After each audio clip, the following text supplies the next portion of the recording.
Hello students, कैसे हैं आप लोग। आशा करता हूँ आप लोग बहुत ही अच्छे होंगे। तो चलिए आज स्टार्ट करते हैं झारखंड सामान्य ज्ञान को, जिसमें हम लोग झारखंड के सामान्य ज्ञान की एक जानकारी लेंगे और झारखंड को स्पेशली डिस्कस करने की कोशिश करेंगे। बहुत ही अच्छी क्लास होने वाली है, जिसमें झारखंड के इतिहास के बारे में मैं पूरे डिटेल्स में आपको बताने वाला हूँ। बहुत ही स्पेशल क्लास है और पूरे अटेंशन के साथ इस क्लास को देखिए। तो इससे पहले एक रिक्वेस्ट है, जिन लोगों ने हमारे चैनल को सब्सक्राइब नहीं किया है, सब्सक्राइब कर ले, बेल आइकन को प्रेस कर दें ताकि रेगुलर आपको इस तरह के क्लासेस मिलते रहें। तो चलिए स्टार्ट करते हैं आज का शानदार सेशन, जिसमें हम लोग क्या जानने वाले हैं। सबसे पहला है कि हम लोग इसमें झारखंड के बारे में डिस्कस करने वाले हैं। जी बिल्कुल। और मैं हूं आपका ट्यूटर जयंत मिश्रा, जो आपको बता रहा हूं झारखंड स्पेशल जीके की क्लास के बारे में, जिसमें हम लोग झारखंड के जीके के बारे में स्पेशल डिस्कशन करने वाले हैं। तो चलिए स्टार्ट करते हैं आज की क्लास को। आज का टॉपिक देख लेते हैं क्या है। जी बिल्कुल, आज हम लोग झारखंड सामान्य ज्ञान को पढ़ रहे हैं और इसमें स्पेशली हम लोग क्या पढ़ रहे हैं, झारखंड का इतिहास। झारखंड के इतिहास के बारे में आज पूरी जानकारी मैं आपको दूंगा, एक पूरा आउटलुक आपके दिमाग में बना दूंगा और बहुत ही आसानी से मैं पूरे क्लास को डील करने वाला हूँ। तो चलिए देखते हैं क्लास को। जी बिल्कुल, स्टार्ट करते हैं झारखंड का सामान्य ज्ञान और झारखंड का इतिहास का स्पेशल क्लास। तो चलिए स्टार्ट करते हैं आज के सेशन को। सबसे पहले झारखंड में हम लोग इतिहास में क्या क्या पढ़ने वाले हैं। तो पहला आ जाता है कि नामकरण। झारखंड का नाम कैसे आया, कहाँ से आया, इसके पीछे क्या कहानियाँ हैं, उनके बारे में हम डिटेल से जानेंगे। दूसरी बात हम लोग जानेंगे कि वैदिक काल में झारखंड की स्थिति क्या थी, उस समय क्या पोजीशन था झारखंड का, और झारखंड का विस्तार उस समय कैसा था, उस स्पेशल इसमें हम लोग फोकस करके चलेंगे। आगे देख लिए, हम लोग जानने वाले हैं झारखंड के इतिहास के बारे में। और झारखंड के इतिहास के साथ विद्रोह और आंदोलन तो जुड़ा हुआ है, और झारखंड के इतिहास को जाने और विद्रोह और आंदोलन ना जाने तो इतिहास अधूरा रहता है। इसलिए विद्रोह और आंदोलन को हम लोग ज़्यादा अच्छा से फोकस करेंगे। कौन सा विद्रोह कब हुआ, कैसे हुआ, इसके बारे में हम पूरी डिटेल्स के साथ पढ़ेंगे। और आगे देखिए, हम लोग ब्रिटिश साम्राज्य के दौरान झारखंड की क्या स्थिति थी उसके बारे में भी डिस्कस करने वाले हैं। और लास्ट में हम लोग वर्तमान में जो झारखंड है वो कैसा है, क्या स्थिति है, भौगोलिक दशा क्या है, तो झारखंड के इतिहास से उभर कर वर्तमान में क्या स्थिति हुई है, तो उन सब चीज़ों के बारे में हम लोग डिटेल्स में डिस्कस करने वाले हैं। तो चलिए स्टार्ट करते हैं क्लास को, जिसमें पहले हम लोग देखते हैं कि झारखंड का नामकरण, कि झारखंड का नाम कैसे पड़ा। तो बिल्कुल ध्यान दीजिएगा, झारखंड राज्य देश का सर्वाधिक जंगली क्षेत्र वाला राज्य है और इस जंगल के कारण इसका नाम झारखंड रखा गया है। जहाँ झार अथवा झाड़ जंगल को दर्शाता है, वहीं खंड यानी भूमि का टुकड़ा है। यह राज्य अपने नाम के अनुसार ही मूल रूप से एक वन क्षेत्र है, जिसकी स्थापना झारखंड आंदोलन के परिणाम स्वरूप हुई। इस राज्य में प्रचुर मात्रा में खनिज होने के कारण इसे भारत का रूर भी कहा जाता है। और रूर एक खनिज प्रदेश है जो यूरोप महाद्वीप के जर्मनी में स्थित है। तो चलिए आगे देखते हैं। जी हाँ, वैदिक काल में झारखंड की स्थिति क्या थी, इसके बारे में थोड़ा डिस्कस करते हैं। जी बिल्कुल, वैदिक काल में झारखंड जो है, झारखंड का वर्णन वैदिक पुस्तकों में भी मिलता है। वायु पुराण में झारखंड को मुरनड कहा गया है और विष्णु पुराण में इसे मुंड के नाम से जाना गया है। भारत काल में जो महाभारत काल है, जिसे भारत काल के नाम से भी जाना जाता है, इसे छोटा नागपुर क्षेत्र को पुंडरीक नाम से जाना गया था। और कुछ बौद्ध ग्रंथों में चीनी यात्री फाहियान ने 399 ईसा में झारखंड आने का वर्णन मिलता है। फाहियान ने अपने पुस्तक में छोटा नागपुर को कुक्कुट लाड कहा है। इस पूर्ण मध्यकालीन संस्कृति साहित्य में छोटा नागपुर को कलिंद देश कहा गया है। झारखंड का वर्णन चीनी यात्री युवान च्वांग, ईरानी यात्री अब्दुल लतीफ़ तथा ईरानी धर्म आचार्य मुल्ला बहबानी ने भी किया है। जी बिल्कुल, जो मुल्ला जो थे बहबहानी, उन्होंने भी इसका वर्णन अपने जो धर्म ग्रंथों और पुस्तकों में किया है। आगे देखते हैं। जी बिल्कुल, अब थोड़ा इतिहास की ओर फोकस करते हैं कि झारखंड का इतिहास क्या रहा, झारखंड कैसे अपने इतिहास से उभर कर वर्तमान में पहुंचा। तो चलिए स्टार्ट करते हैं इसको। जी बिल्कुल, झारखंड राज्य का इतिहास लगभग 100 वर्ष पुराना है। भारतीय हॉकी के खिलाड़ी तथा ओलंपिक खेलों में भारतीय टीम के कप्तान जयसिंह मुंडा ने वर्ष 1939 ईस्वी में वर्तमान बिहार राज्य के कुछ दक्षिण जिलों को मिलाकर एक नया राज्य बनाने का विचार रखा था। यहीं से होती है झारखंड के विचार की शुरुआत होती है कि झारखंड एक अलग प्रदेश बनना चाहिए। तो आगे देखिए, हालांकि जयसिंह मुंडा का यह सपना 2 अक्टूबर 2000 को साकार हुआ, जब झारखंड संसद में लागू होने को अलग राज्य का दर्जा का बिल पास हुआ था, और फिर उसी काल में 15 नवंबर को झारखंड भारत का 28वां राज्य बना था। तो बिल्कुल, हालांकि इसकी कल्पना तो बहुत पहले कर दी गई थी, किंतु बाद में 15 नवंबर 2000 को उनका सपना साकार होता है और झारखंड अस्तित्व में आता है। बहुत इम्पॉर्टेंट है। चलिए आगे देखते हैं। जी बिल्कुल, इतिहासकारों का मानना है कि इस क्षेत्र में मगध साम्राज्य के पहले भी एक इकाई के रूप में चिन्हित किया जाता था। जी बिल्कुल, मगध साम्राज्य में पहले ही इस क्षेत्र का एक डिस्कस हो चुका था। इस क्षेत्र की भू संरक्षण, जो भूमि की संरचना थी, संस्कृति, पहचान अलग ही थी। झारखंड राज्य को आदिवासी समुदाय का नैसर्गिक स्थान माना जाता है, जिन्हें भारतीय संविधान में अनुसूचित जाति का दर्जा दिया गया है, जिनमें खड़िया, संथाल, मुंडा, हो, उरांव, बिरजिया, पहाड़िया आदि जनजातियां प्रमुख है। झारखंड के जंगलों को साफ कर खेती लायक बनाने का तथा मनुष्य के रहने योग्य बनाने का श्रेय इन्हीं आदिवासी को ही दिया जाता है। तो झारखंड में जो है आदिवासी का एक बहुत ही महत्वपूर्ण योगदान है। इन्होंने झारखंड की न केवल भूमि को संरक्षित किया है, बल्कि झारखंड के सर्वांगीण विकास में अपना महत्वपूर्ण योगदान दिया है। इनके योगदान को कम आंकना उचित नहीं होगा। इनका योगदान काफ़ी है और इसके बारे में वर्णन करना काफ़ी मुश्किल हो जाता है। तो चलिए आगे देखते हैं इम्पोर्टेंट क्या है। जी बिल्कुल, अब हम लोग विद्रोह और आंदोलन पे ज़रा फोकस करते हैं कि झारखंड में क्या क्या विद्रोह हुए, क्यों हम लोग आदिवासी समाज को या फिर मुंडा समाज को या फिर उरांव समाज को इतना महत्व देते हैं, और झारखंड के इतिहास से ये कैसे जुड़े हुए हैं। इन सब बातों को जानने के लिए झारखंड का विद्रोह जानना बहुत जरूरी हो जाता है। तो चलिए आज फोकस करते हैं झारखंड के विद्रोह के बारे में। जी बिल्कुल, सबसे पहले तो नाम आता है पहाड़िया विद्रोह का। जी बिल्कुल, 1772 से 1780 के दशक में ये विद्रोह चला था। देखिए, पहाड़िया आंदोलन की शुरुआत झारखंड राज्य के आदिवासियों द्वारा उस पर बढ़ रहे ब्रिटिश अत्याचारों के खिलाफ की गई थी, जो वर्ष 1772 ईस्वी से 1780 ईस्वी तक चला था।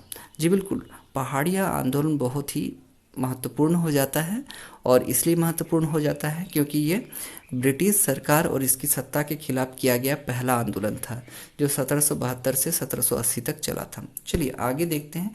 जी बिल्कुल, मांझी विद्रोह के बारे में हम लोग ओवरव्यू लेते हैं कि आखिर ये क्या था। तो बिल्कुल, इस विद्रोह की शुरुआत तिलका मांझी उर्फ जबरा मांझी ने की थी। तिलका मांझी ब्रिटिश हुकूमत के अत्याचारों के खिलाफ आवाज़ उठाने वाले आदिवासी योद्धा थे। आज भी आदिवासी समाज में तिलका मांझी का जो नाम है वो बड़े आदर के साथ लिया जाता है, क्योंकि वो पहले आदिवासी योद्धा थे जिन्होंने ब्रिटिश हुकूमत के खिलाफ अपनी पैनी नज़र के साथ विद्रोह की शुरुआत की थी। तो चलिए आगे देखते हैं क्या है। जी बिल्कुल, तिलका मांझी का जन्म 11 फरवरी 1950 में हुआ था। तिलका मांझी ने वर्ष 1772 से 1784 तक ब्रिटिश सत्ता के खिलाफ बिना किसी समर्पण से अपना विद्रोह जारी रखा। मांझी ने ब्रिटिश साम्राज्य के अत्याचारों के खिलाफ एक विद्रोह की शुरुआत की, जिसे मांझी विद्रोह का नाम दिया गया था। यह विद्रोह 1780 से 1785 तक चला था। जी बिल्कुल, तिलका मांझी द्वारा किया गया विद्रोह बहुत ही महत्वपूर्ण था। तो आगे चलते हैं, देखते हैं और कौन कौन से विद्रोह हुए। जी बिल्कुल, तमाड़ विद्रोह जो 1795 से 1800 ईस्वी बिल्कुल 5 साल तक चला था। क्या है देखिए, इस विद्रोह का नेतृत्व दुखान मानकी ने किया था, और यह विद्रोह जो है वो 1795 से 1800 ईस्वी तक चला था। चलिए आगे देखते हैं। जी बिल्कुल, मुंडा विद्रोह, झारखंड के इतिहास में मुंडा विद्रोह भी काफ़ी महत्व रखता है, और इससे रिपीटेड क्वेश्चन पीएससी एग्ज़ाम हो या झारखंड के अलग अलग स्तर के एग्ज़ाम में पूछ ली जाते हैं। तो मुंडा विद्रोह क्या था? तो बिल्कुल देखिए, 1795 से 1800 के दशक में ये विद्रोह चला था। बिल्कुल 5 साल तक ये विद्रोह चला था, और इस विद्रोह का नेतृत्व विष्णु मानकी ने किया था। और यह विद्रोह भी तामड़ विद्रोह की तरह 1795 से 1800 ईस्वी तक चला था। एक ही समय काल में चला विद्रोह था। चलिए दूसरा विद्रोह देखते हैं। इसके अलावा जो दूसरा विद्रोह आता है जो काफ़ी इम्पॉर्टेंट है, वो है दुखान मानकी के नेतृत्व में मुंडा विद्रोह। दुखान मानकी के नेतृत्व में भी अलग से मुंडा विद्रोह चला गया था। तो 1800 से 1802 2 साल तक ये विद्रोह चला। मुंडा जनजाति ने झारखंड राज्य में ब्रिटिश साम्राज्य के अत्याचारों के खिलाफ समय समय पर आंदोलन किए हैं। इसी क्रम में जो दुखन मानकी द्वारा एक विद्रोह किया गया जो 1800 से 1802 ईस्वी तक चला था। आगे देखिए, मुंडा विद्रोह 1819 से 1820 में फिर एक बार किया गया और इस विद्रोह का जो भी मेन थीम था वो सभी विद्रोह की तरह अंग्रेजी हुकूमत के खिलाफ था। बिल्कुल, यह विद्रोह भी सभी विद्रोह की तरह अंग्रेजी हुकूमत के खिलाफ लड़ा गया था। इसकी शुरुआत पलामू के भूखन सिंह ने की थी। चलिए आगे देखते हैं। जी बिल्कुल, खैबर विद्रोह झारखंड के मूल विद्रोह में एक है। इसकी जो शुरुआत हुई थी 1832 में हुई थी और 1833 तक पूरा 1 साल ये विद्रोह चला था। देखते हैं क्या था ये विद्रोह। तो खैबर विद्रोह की शुरुआत दुबई गोसाई पटेल सिंह और भगीरथ के नेतृत्व में 1832 में की गई थी और यह विद्रोह 1833 तक चला था। जी बिल्कुल, इस विद्रोह से जुड़े हुए जो प्रमुख नाम हैं उनको याद रखना बहुत ज़रूरी है। इसे हमेशा अपने माइंड में सेट कर लीजिएगा और जो सारी बातें मैं बता रहा हूँ उसका एक प्रॉपर नोट्स तैयार कर लीजिए ताकि आगे जाकर आपको एग्ज़ाम में मदद मिले। और इस वीडियो को 2 बार हो, 3 बार हो, 4 बार हो, जब तक समझ ना आए अच्छी तरह से तब तक ध्यान से सुनते रहिए। तो चलिए आगे देखिए, भूमिज विद्रोह क्या था। जी बिल्कुल, 1833 से 1834 के दशक में भूमिज विद्रोह चला था। क्या था ये विद्रोह, पूरे डिटेल्स में जानते हैं। तो इस विद्रोह का नेतृत्व संत गंगा नारायण ने किया था। इस विद्रोह को संत गंगा नारायण ने वर्तमान बंगाल के मिदनापुर जिले के डालभूम और जंगल महल के आदिवासियों की मदद से किया था। जी बिल्कुल, बहुत ही इम्पोर्टेंट है ये विद्रोह, इसीलिए भूमिज विद्रोह को भूलिएगा नहीं, इसका नाम हमेशा याद रखिएगा। इसका समयकाल 1833 से 34 का जो था उसे भी अच्छी तरह से अपने माइंड में सेट करके रखिएगा। चलिए आगे देखते हैं, संथालों का विद्रोह। अब आ जाता है झारखंड के इतिहास से जुड़ा हुआ सबसे महत्वपूर्ण विद्रोह, संथालों का विद्रोह। देखिए क्या था, 1855 में ये विद्रोह चला था। संथाल जनजाति जो मुख्यतः झारखंड, पश्चिम बंगाल, उड़ीसा तथा असम में पाई जाती है, इस जनजातियों ने बंगाल के गवर्नर लॉर्ड कॉर्नवालिस के खिलाफ विद्रोह छेड़ा था। इस विद्रोह को संथाल विद्रोह कहा गया था या दर्जा दिया गया था। चलिए आगे देखिए, और बहुत सारी इंपॉर्टेंट बातें हैं, जैसे संथालों का विद्रोह फिर एक बार हुआ 1855 से 1860 के दशक में। संथालों का विद्रोह सिद्धू कान्हू के नेतृत्व में किया गया था। जी बिल्कुल, और यह विद्रोह 1855 में शुरू हुआ और 1860 तक चला था। जी बिल्कुल, इसका समय आप ध्यान में रखिएगा। आगे देखिए, सिपाही विद्रोह। यह विद्रोह ब्रिटिश साम्राज्य के खिलाफ पहला सशस्त्र विद्रोह था। जी बिल्कुल, सिपाही विद्रोह ब्रिटिश साम्राज्य के खिलाफ लड़ा गया पहला सशस्त्र विद्रोह था, जिसे शाहिदलाल, विश्वनाथ सहदेव, शेख भिखारी, गणपत राय एवं बुधुवीर के नेतृत्व में किया गया था। चलिए, इस विद्रोह की शुरुआत आगजनी तथा छावनियों में तोड़फोड़ से की गई थी, लेकिन आगे जाकर ये जो विद्रोह था धीरे धीरे अपना विशाल रूप ले लिया और इस विद्रोह को खत्म होने के बाद ही ईस्ट इंडिया कंपनी का शासन खत्म हो चुका था और ब्रिटिश ताज का प्रत्यक्ष शासन शुरू हुआ। जी बिल्कुल, इस विद्रोह तक तो ईस्ट इंडिया कंपनी का शासन था और ये विद्रोह जैसे ही खत्म होता है तब ईस्ट इंडिया कंपनी का शासन भी खत्म हो जाता है और पूरी सत्ता पूरे ब्रिटिश के कंट्रोल में आ जाती है। मतलब भारत पे ब्रिटिश अपना जो सरकार था या अपना नेतृत्व था या अपना कब्जा था पूरी तरह से जमा लेते हैं। तो आगे चलते हैं और जानते हैं इसके बारे में जरा सा। जी बिल्कुल, खोरवार आंदोलन के बारे में जानना बहुत ज़रूरी हो जाता है। 1874 में यह आंदोलन हुआ था। खोरवार आंदोलन की शुरुआत भगीरथ माझी के नेतृत्व में 1874 में की गई थी। भगीरथ माझी तिलका माझी के पुत्र थे। ब्रिटिश साम्राज्य के खिलाफ विद्रोह छेड़ने पर तिलका माझी को फांसी दे दी गई थी। इसके बाद भगीरथ माझी ने खैबर आंदोलन चलाया था, जिसे खेरवार आंदोलन कहते हैं। चलिए उसके बाद देखिए, खड़िया विद्रोह 1880 में लड़ा गया था। क्या था ये विद्रोह? खड़िया विद्रोह की शुरुआत तेलंगा खड़िया ने की थी। तेंगलांग खड़िया का जन्म 9 फरवरी 1806 को झारखंड के गुमला जिले के मुरगू गांव में हुआ था। जी बिल्कुल, तेंगलांग खड़िया जो खड़िया विद्रोह के प्रमुख थे, 1880 में इन्होंने विद्रोह किया था और इनका जन्म 9 फरवरी 1806 में हुआ था। जी बिल्कुल। आगे देखिए, मुंडा विद्रोह झारखंड के इतिहास से जुड़ा हुआ ये एक अन्यतम विद्रोह है और इस विद्रोह को काफ़ी इंपॉर्टेंस देना जरूरी हो जाता है, क्योंकि इससे क्वेश्चन तो बनते ही हैं, साथ में झारखंड के इतिहास को जानने के लिए इस विद्रोह को जानना बहुत जरूरी हो जाता है। क्या है देखिए, ये विद्रोह भी मुंडा विद्रोह का हिस्सा था, जो मुंडा जनजाति के 18वीं सदी से 20वीं सदी तक चलाया गया था। इस विद्रोह का नेतृत्व बिरसा मुंडा ने किया था।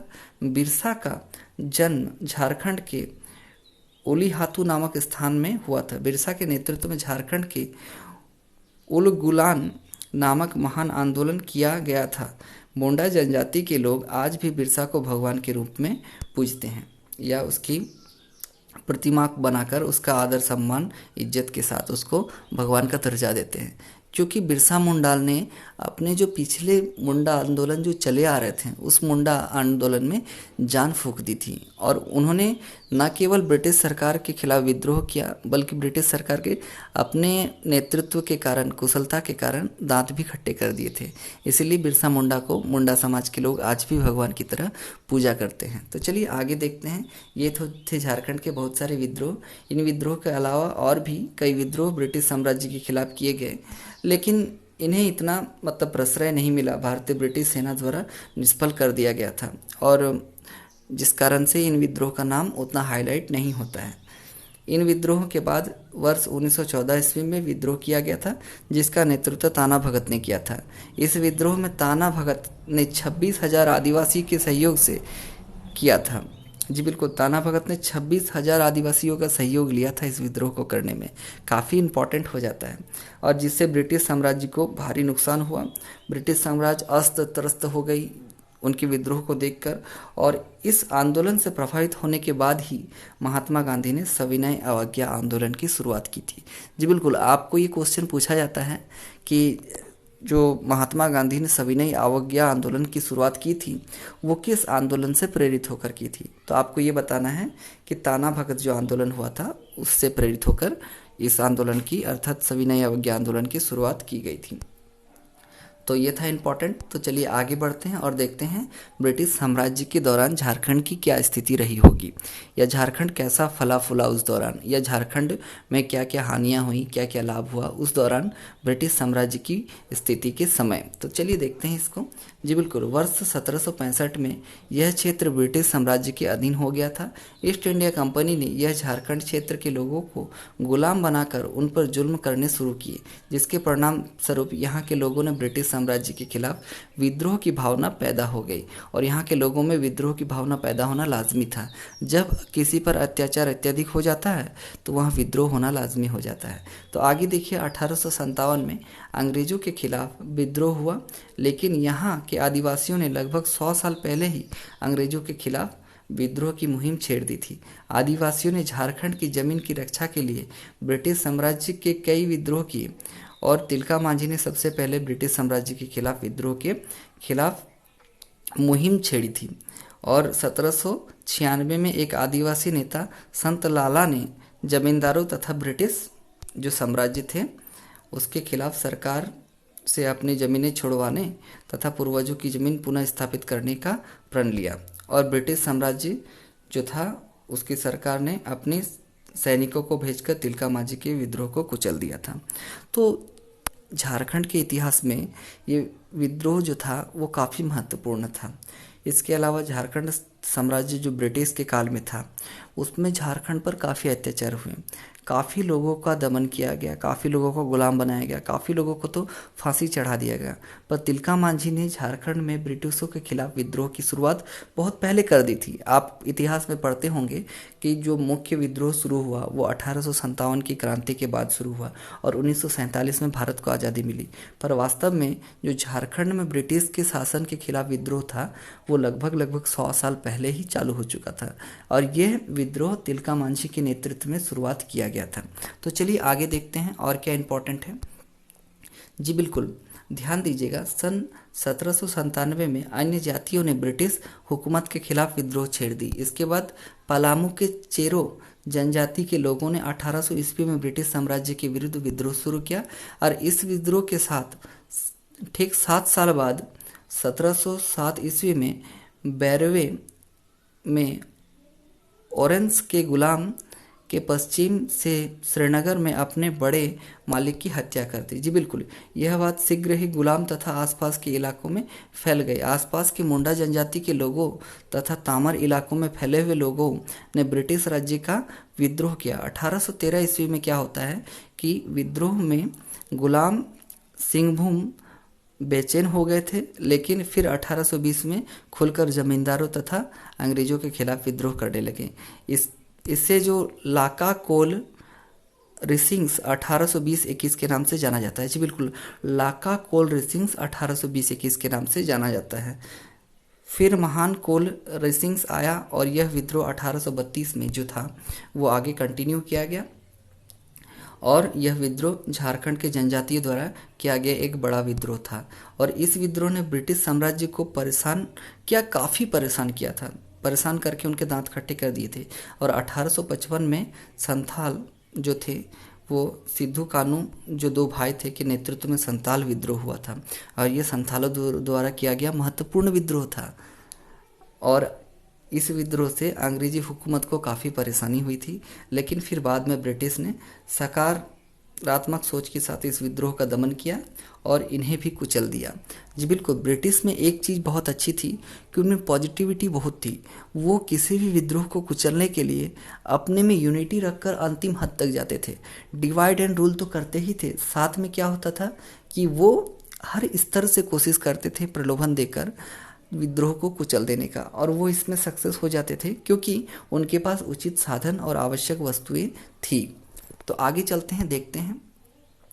जी बिल्कुल, इन सब के बाद जो बिरसा मुंडा का विद्रोह हुआ और इस विद्रोह को मुंडा जनजाति के लोगों ने खूंटी, तामर, सरवाड़ा और बाड़गांव आदि बेल्ट में किया था। इस विद्रोह को किया था मुंडा विद्रोह। और मुंडा का जो विद्रोह था वो झारखंड का सबसे लंबा और बड़ा विद्रोह था। ये झारखंड के इतिहास से जुड़ा हुआ बहुत ही महानतम विद्रोह के नाम से जाना जाता है। तो यह विद्रोह जो था वो काफ़ी समय तक चला और काफ़ी लोगों ने इसका साथ दिया था। छोटा नागपुर डिवीज़न में ब्रिटिश सरकार ने बहुत से विद्रोह का सामना किया। ब्रिटिश सरकार के विरोधी जहां भी अस्तित्व में थे, सरकार ने वहां डिवाइड एंड रूल की पॉलिसी अपनाई। जी बिल्कुल, इस पॉलिसी के बारे में मैंने आपको पहले बताया। सरकार ने डिवाइड एंड रूल पॉलिसी अपनाई और तरह तरह से लोगों को आपस में लड़ाने का कोशिश किया। परंतु क्या होता है, देखिए, ब्रिटिश सरकार ने आदिवासियों को दबाए रखने के लिए, राज करने के लिए इस पॉलिसी को चलाया था। जो पूरी कोशिश की उन्होंने कि किसी तरह से आदिवासियों को दबाया जाए, उन पर राज किया जाए, उनको गुलाम बनाया जाए, लेकिन आदिवासियों ने इसका भरपूर विरोध किया और अपनी मातृभूमि की रक्षा की। और अपनी मातृभूमि की रक्षा के लिए वो ब्रिटिश के खिलाफ लड़ गए थे, ब्रिटिश के शासन के खिलाफ लड़ चुके थे। आगे देखिए क्या है इम्पोर्टेंट। अपनी भूमि की रक्षा के लिए छोटा नागपुर टेंडेंसी अधिनियम 1908 के बाद आदिवासियों ने लोगों के सामाजिक तथा आर्थिक विकास करने के लिए सोचा और 1920 में महात्मा गांधी के सत्याग्रह आंदोलन में शामिल हो गए और सरकार को भूमि देने से रोक दिया। मतलब उस समय सरकार तो ब्रिटिश सरकार थी और ब्रिटिश हम पर रूल कर रही थी, अतः उसे भूमि देने से रोक दिया आदिवासियों ने। 1928 में क्या होता है, देखिए, साइमन आयोग पटना आया। तब आदिवासियों ने अलग झारखंड राज्य की मांग की, लेकिन इस मांग को ठुकरा दिया गया। इसके पश्चात थैबल औरों ने 1931 में किसान सभा का आयोजन किया और फिर 1935 में चौटालापुर में उन्नति समाज और किसान सभा को राजनीतिक सत्ता हासिल कराने के लिए विलय किया गया था। बहुत ही इम्पोर्टेंट हो जाता है। तो चलिए आज के जो सबसे इम्पॉर्टेंट टॉपिक है, जिसमें वर्तमान में झारखंड की क्या स्थिति है, इसके बारे में थोड़ा अवलोकन करते हैं, झारखंड की स्थिति को जानने की कोशिश करते हैं। देखिए वर्तमान में झारखंड क्या है। तो वर्तमान झारखंड का गठन 15 नवंबर 2000 को आदिवासी नायक जो थे, जिनका नाम बिरसा मुंडा है, के जन्मदिन पर किया गया था। झारखंड भारत का 28वां राज्य बना इस दिन और झारखंड की राजधानी रांची है तथा जमशेदपुर, धनबाद व बोकारो इसके बड़े शहरों में शामिल है। झारखंड की सीमाएं वेस्ट बंगाल, उड़ीसा, बिहार, छत्तीसगढ़ और उत्तर प्रदेश से लगती हैं। देखिए हिंदी, बंगाली हो, खड़िया, खोरठा, कुरमाली, कुखड़ू, मुंडारी, नागपुरी, उड़िया, संथाली, उर्दू यहाँ बोले जाने वाली मुख्य बोलियाँ हैं। यहाँ की मुख्य नदियों में कोयल, दामोदर, खड़कई और स्वर्णरेखा प्रमुख हैं। यह वन्य जीवन संरक्षण में अग्रणी है। वन्य जीवन संरक्षण में झारखंड काफ़ी आगे है। आगे देखिए, झारखंड की जनसंख्या 3,29,88,134 है और इस जनसंख्या को सेंसस 2011 से लिया गया है। जी बिल्कुल। राज्य का क्षेत्रफल 79,714 वर्ग किलोमीटर है। इस राज्य में 24 जिले हैं। देवघर का वैद्यनाथ मंदिर, हुंडरू जलप्रपात, दमला अभयारण्य, बेताल राष्ट्रीय उद्यान, श्री सहदेव शिखर जी जैन तीर्थस्थल जिसको पारसनाथ के नाम से जाना जाता है, पतरातू डैम, पतरातू, गौतम धारा, जोन्हा, छिन्नमस्तिके मंदिर, रजरप्पा, पंचघाघ जलप्रपात, दसम जलप्रपात, हजारीबाग राष्ट्रीय अभयारण्य आदि यहाँ के प्रमुख पर्यटन स्थल हैं और पर्यटक के लिए ये जगह बहुत ही आकर्षण का केंद्र